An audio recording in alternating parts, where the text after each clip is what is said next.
आज तक इंडिया में करंटली 90 मिलियन केसेस डायबिटीज से डायग्नोस हुए हैं और ग्लोबली ये आंकड़ा 800 मिलियन तक जाता है। और इसमें दो तरीके के ट्रीटमेंट्स आ जाते हैं, जैसे कि टैबलेट्स और कई पेशेंट्स को इंसुलिन भी दिया जाता है। जैसे डाइट कंट्रोल, वेट कंट्रोल और एक्सरसाइज डायबिटीज़ की ओवरऑल मैनेजमेंट में काफ़ी हद तक इम्पोर्टेंस रखता है, उसी तरीके से ओरल मेडिकेशंस और इंसुलिन का डोज भी उतना ही मैटर करता है। तो अगर बात किया जाए मेडिसिन और इंसुलिन की, तो इन दोनों में से कौन सा बेटर है? लॉन्ग टर्म यूज़ के लिए ओरल मेडिकेशंस को फॉलो करें या इंसुलिन को फॉलो करें, ये जानना बहुत ही ज़रूरी है। तो आज मैं आपको इस वीडियो से बताऊंगी कि इन दोनों ऑप्शन में से कौन सा लॉन्ग टर्म बेटर है।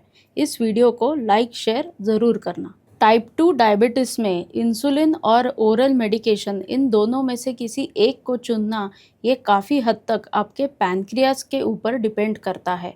पैनक्रियाज कितना इंसुलिन सिक्रीट कर पा रहा है, यानी कि आपके बॉडी में कितना इंसुलिन बन पा रहा है, इसके ऊपर निर्भर रहता है। और उसी के साथ आपकी HbA1c वैल्यू भी कितनी आ रही है, इसके ऊपर ओरल मेडिकेशंस या फिर इंसुलिन, इन दोनों में से कौन सा चूज करना है वो डिपेंड रहता है। तो लॉन्ग टर्म की अगर बात किया जाए तो दोनों के अपने फायदे और ज़रूरतें हैं। तो पहले बात करते हैं ओरल मेडिकेशंस की। ऑलमोस्ट 90% टाइप 2 डायबिटीज़ केसेस में जब डायबिटीज़ डायग्नोस होता है तो शुरुआती में डाइट में मॉडिफिकेशंस, लाइफस्टाइल में मॉडिफिकेशन, एक्सरसाइज रूटीन और उसके साथ ओरल मेडिकेशंस यानी कि दवाइयाँ जो हम ओरल रूट से लेते हैं वो ऐड की जाती है। और 90% केसेस में जो पहले इस्तेमाल किया जाता है वो है दो दवाइयाँ, एक है मेटफॉर्मिन और दूसरा है SGLT2 इनिबिटर्स। तो इन दोनों दवाइयों के बारे में आज थोड़ा समझ लेते हैं।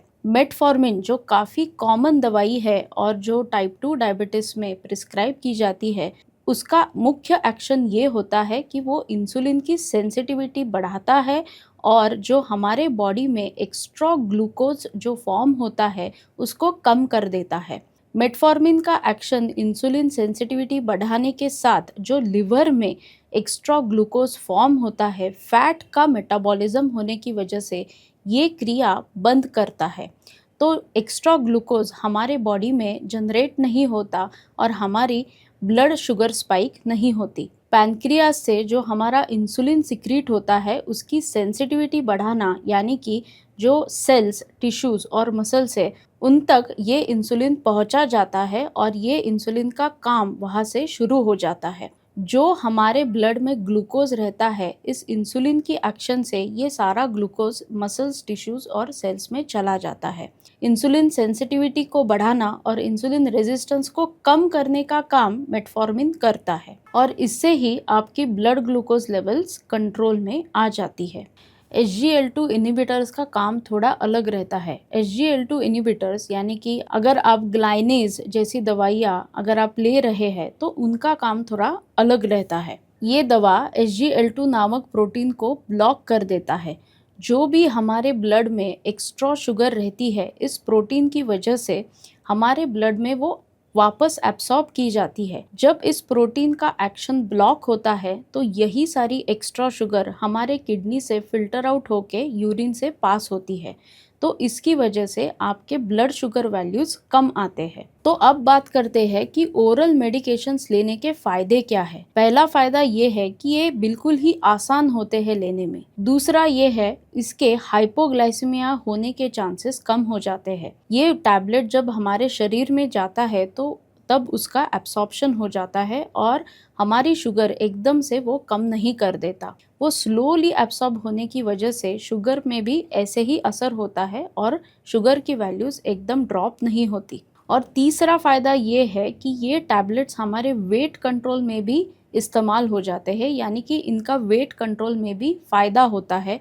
उसी के साथ अगर BP की मेडिसिन्स भी चालू है तो उनसे भी ये कंप्लायंट हो जाते हैं और इन दोनों की वजह से आपका BP और ब्लड शुगर दोनों नियंत्रण में रहता है। लेकिन जो लोग लॉन्ग टर्म इन मेडिकेशंस को फॉलो करते हैं तो उनको थोड़े साइड इफ़ेक्ट्स होने के भी चांसेस रहते हैं। जैसे मेटफॉर्मिन से कुछ साइड इफ़ेक्ट्स हो सकते हैं कि विटामिन की B12 डेफिशिएंसी होना, जिससे आपको टिंगलिंग नमनेस यानी कि झंझनाहट फीलिंग रहती है। कभी-कभी थोड़ा सेंसेशन लॉस हो जाता है, कभी-कभी आपको नमनेस जैसा हो जाता है, कभी-कभी मेमोरी में प्रॉब्लम्स आ जाते हैं यानी कि आपको ब्रेन फॉग जैसा हो सकता है। तो अब बात करते हैं इंसुलिन थेरेपी की। इंसुलिन थेरेपी उसी टाइम काम आती है जब शरीर में बिल्कुल ही इंसुलिन नहीं बन रहा है या फिर इंसुलिन का रेजिस्टेंस इतना है कि जो भी इंसुलिन सिक्रीट हो रहा है उसका कुछ काम ही नहीं हो रहा है हमारे ब्लड ग्लूकोज पे।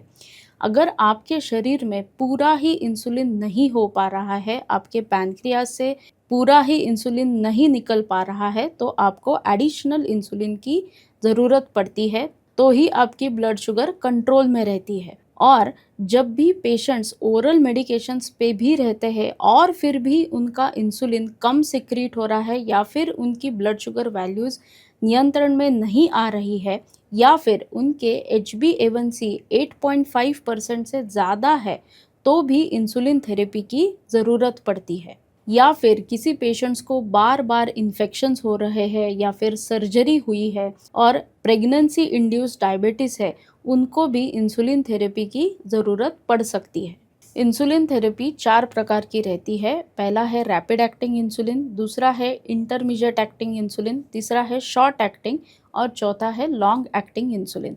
हर एक इंसुलिन के नाम के हिसाब से उनकी एक्शन भी डिफ़र होती है। रैपिड एक्शन में तुरंत ही इंसुलिन की एक्शन शुरू हो जाती है, आपको रिजल्ट 30 मिनट्स के अंदर ही मिलता है। इंटरमीडिएट इंसुलिन डोज में 30 टू 45 मिनट्स में इंसुलिन की एक्शन आ जाती है। शॉर्ट एक्टिंग इंसुलिन में 30 टू 45 मिनट से ही एक्शन इंसुलिन का स्टार्ट हो जाता है। आपके बॉडी में इंसुलिन सिक्रीट होगा और ब्लड शुगर लेवल्स कम हो जाएगी। इंटरमीडिएट में ये एक्शन को ओवरनाइट टाइम लगता है और आपकी इंसुलिन की लेवल आपके बॉडी में अच्छे से जनरेट होती है और उसके बाद ब्लड शुगर कंट्रोल में आ जाता है। और लॉन्ग एक्टिंग में सारा इंसुलिन स्लोली आपके बॉडी में पूरा सिक्रीट हो जाता है। तो इंसुलिन के डोज को फॉलो करना बहुत ही ज़रूरी है, तो ही आपकी ब्लड शुगर कंट्रोल में आती है, क्योंकि आपके बॉडी में नेचुरल इंसुलिन सिक्रीट नहीं हो रहा है, तो आपको इंसुलिन इंजेक्शन पे डिपेंड रहना पड़ता है। तो इंसुलिन थेरेपी के 2-3 फ़ायदे रहते हैं। पहला है कि आपके पैनक्रियाज पे जो भी अतिरिक्त दबाव पड़ रहा है वो इंसुलिन से कम हो जाएगा। दूसरा है आप कॉम्प्लिकेशन से भी बच पाएंगे, इन्फेक्शन से बच पाएंगे और डायबिटीज़ कॉम्प्लिकेट होने के चांसेस भी कम हो जाते हैं। तो जैसे इसके फ़ायदे हैं, अगर कोई पेशेंट इंसुलिन थेरेपी पे है तो आपको आपकी शुगर भी काफ़ी मॉनिटर करनी पड़ती है, क्योंकि आपके शरीर में डायरेक्ट इंसुलिन जा रहा है, तो इसकी वजह से आपकी शुगर भी तुरंत फॉल होने के चांसेस भी बढ़ते हैं, यानी कि आपको हाइपोग्लाइसीमिया होने के चांसेस भी बढ़ते हैं।